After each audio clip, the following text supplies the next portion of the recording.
Il a soigneusement cultivé le silence pendant 3 jours, mais sollicité par les médias, Laurent Prunier a fini par s'exprimer.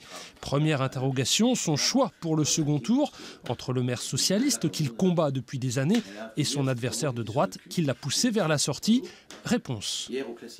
La consigne de vote, elle est claire, hein. Moi, je suis un homme de droite, je ne change pas de bord. Ce n'est pas parce que je peux avoir de l'estime humainement pour ce qu'a fait François Cuillante depuis dimanche que je vais appeler à voter pour lui, certainement pas. Donc mon inclinaison personnelle est évidemment d'appeler à voter pour la liste de droite arrivée en tête au premier tour. Laurent Prunier reconnaît des erreurs stratégiques dans une campagne qui ne l'a pas épargné. La campagne était belle. Ce qui était dur, c'était les attaques. Et les attaques venant de mon camp.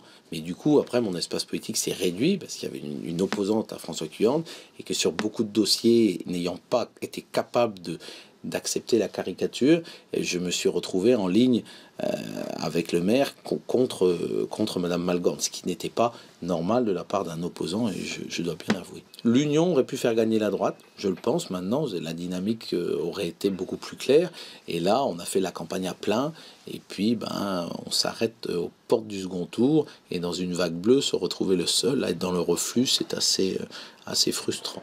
Laurent Prunier ne sera pas à l'hôtel de ville dimanche. Il envisage l'avenir en dehors de la politique.